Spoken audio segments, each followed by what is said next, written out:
Coming up today, U.S. Defense Secretary Ashton Carter is about to hold talks with his South Korean counterpart Han Min-koo in Seoul. All eyes are on whether Carter will bring up the possible deployment of a controversial U.S. missile defense system.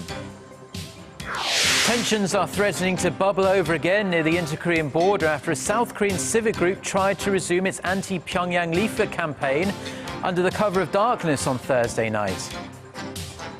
Plus, Samsung's highly anticipated Galaxy S6 smartphones go on global release today. We take a closer look at the devices that have the tech world buzzing. These stories and more coming right up.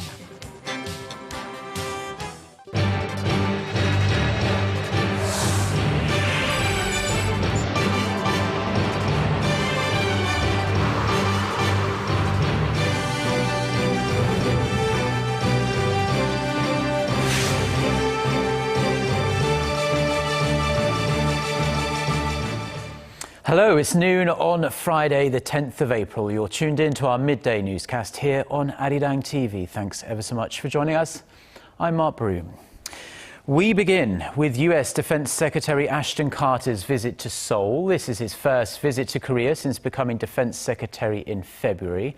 He's here for talks on counteracting North Korea's nuclear and missile threats. For more, we go live to our Na Hyung-kyung, who's standing by at the Defense Ministry in Seoul. Hyung-kyung, what's the latest?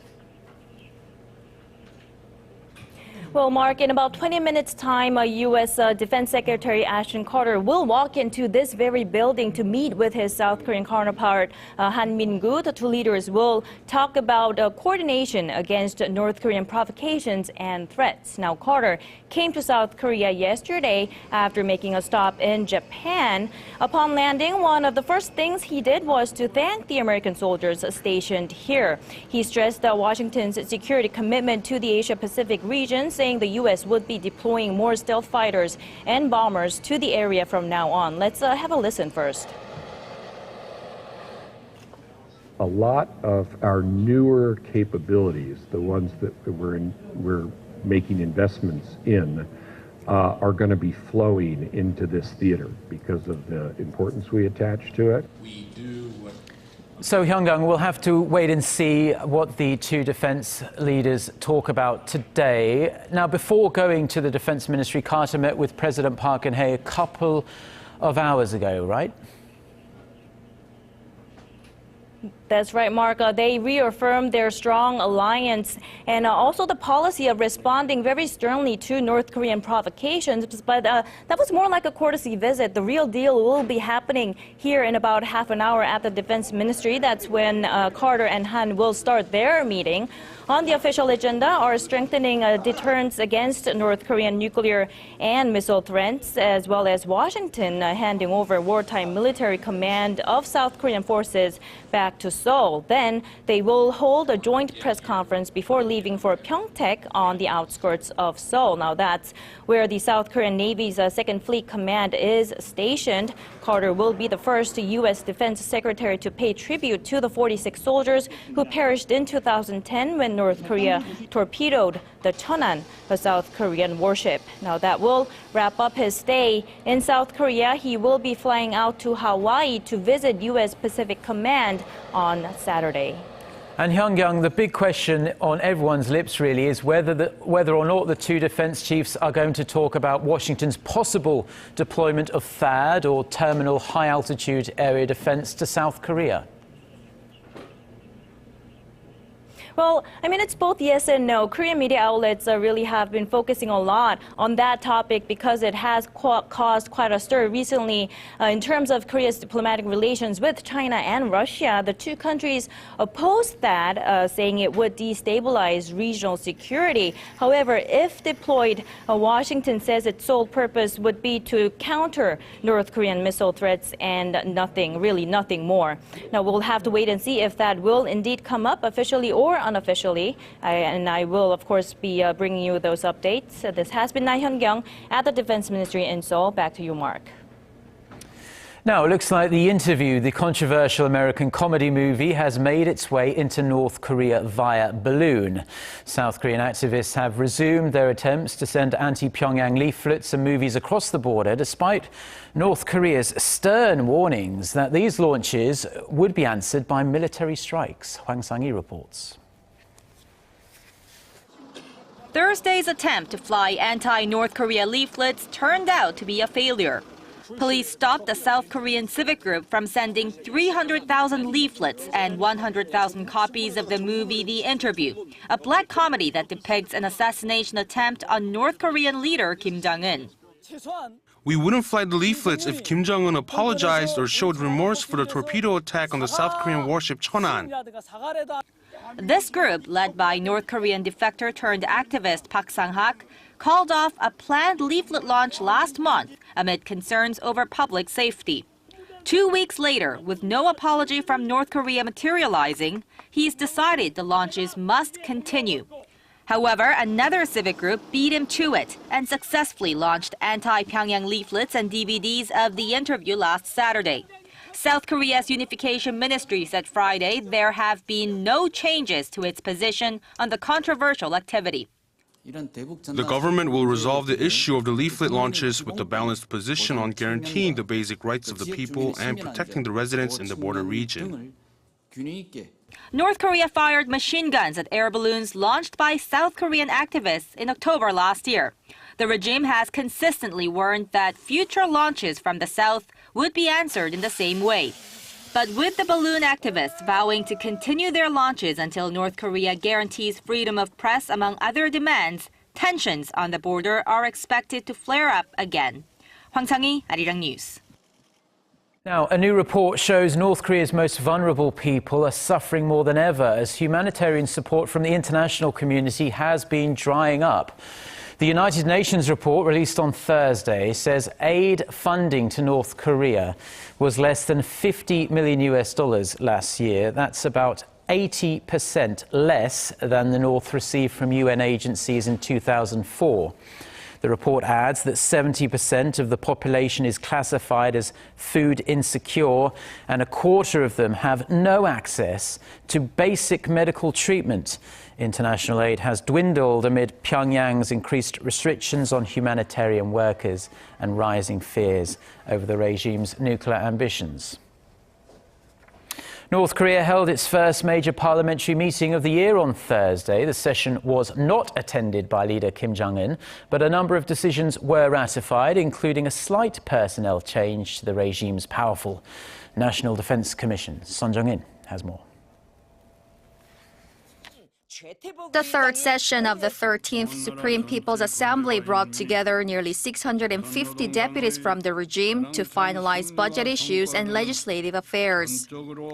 The North State-run Korean Central News Agency reported that the Assembly decided to raise this year's budget by 5.5% compared to last year. It also decided to raise its investment in culture and science technology, and most notably in the forest industry, reflecting Kim Jong-un's earlier emphasis on developing the country's forestation sector. They also set aside 15.9% of the total budget for defense, the same as the previous year. There was also a change in North Korea's power structure.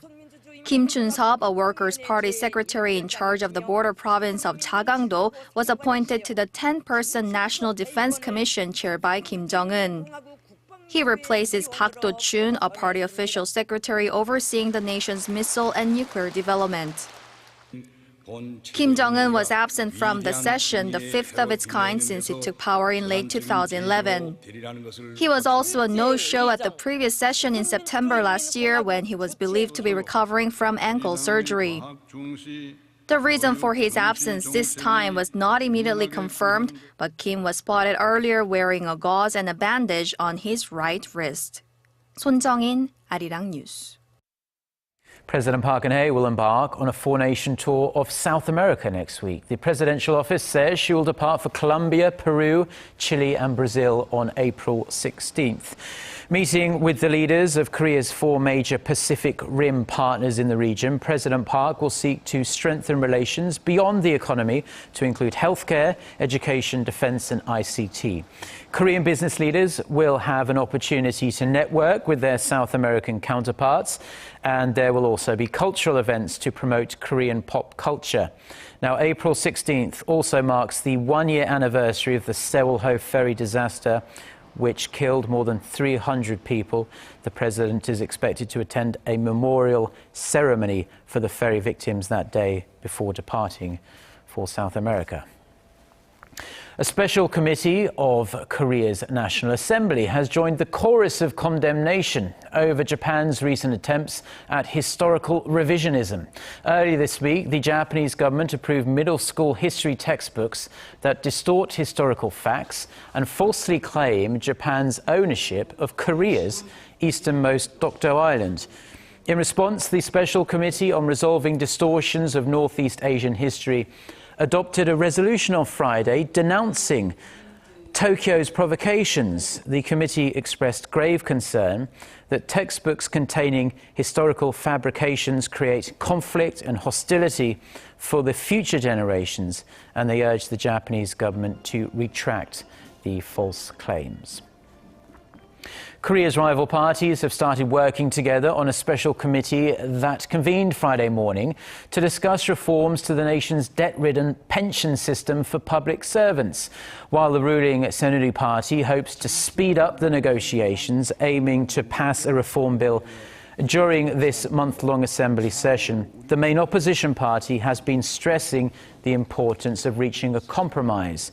Floor leaders from both parties agreed earlier this week to approach the matter with a two-track strategy with this special committee and also a working group, both tackling the reforms. Now, officials say that if the pension system continues without changes, as of next year, the government will have to use an extra $9 million in tax revenue per day to fulfill pension payments to civil servants.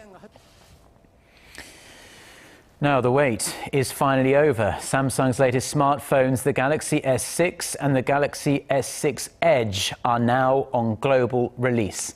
The Korean firm says the device's sleek design features wireless charging capability and new mobile payment system will create new value for its customers. Connie Kim reports. Samsung Electronics' highly anticipated pair of Galaxy S6 smartphones is aiming to lure consumers with sleek features and new value when it hits shelves in more than 20 countries on Friday. Shin Jong-gyun, the head of Samsung Electronics' mobile division, said that new value refers to the device's wireless charging feature and the mobile payment system Samsung Pay, which he says will create a completely new culture. The Korean tech giant smartphone also features a chic design. The S6 has an all-metal and glass body, while the Galaxy S6 Edge takes it up a notch with a screen that bends over the edge of the device. For design-conscious consumers, Samsung also discarded its removable battery for a more sleek design. Market watchers expect the new Galaxy S6 series to achieve record sales. 40 million Galaxy S5s and 46 million Galaxy S4s were sold in the first year after their release. We are expecting sales of around 55 million Galaxy S6s, especially with the unique design, considering that there will be no competing smartphones in the first half of the year. There will be demand for such high-end devices. Samsung sold 73 million smartphones in the fourth quarter last year, while Apple sold nearly 75 million iPhones. Samsung's profit last year dropped 37% on year. Connie Kim, Arirang News. Now, have you ever heard of Pumashi? There's a good chance you haven't, as it's something not many Koreans are familiar with either.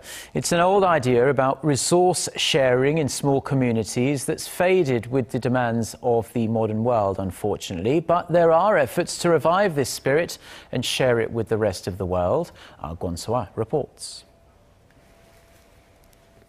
A group of high-level delegates from Korea, Canada, Australia, and New Zealand came together at the National Assembly for a forum on mutual cooperation. In Korea, the concept is known as Pumashi and is what's behind Koreans' traditional way of life. Village residents would get together, pool their resources, and help one another when they could. These communal actions are much like those in other countries around the world, including Canada. Barry Devlin, a Canadian parliamentarian, says the parallel concept in North America is a barn raising, which for many evokes the idea of a community coming together to help one of its members. 100 years ago or more in Canada and the United States, in farm communities, when one family needed a new barn, a building for the animals, the whole town would come together to help. H2O, the organizer of Thursday's event, has a special connection with Canada. Group members traveled to the country last year to thank Canadian veterans for their service in the Korean War. Through the Thank You from Korea project, the group seeks to give back to the 21 United Nations members that fought alongside Korean soldiers in the war. The Canadian veterans said they were deeply touched by the meaningful act. The Pumashi spirit has been at the center of these projects and will contribute to creating further bonds. We'd like to develop this movement to other countries in the world. It's to keep the sustainability of the world village and to keep the world village as a peace village. Thursday's event was the first global Pumashi forum, and more are planned, with organizers hoping to revive the valuable but vanishing spirit of Pumashi and share it with the world. Kwon So-ah, Arirang News.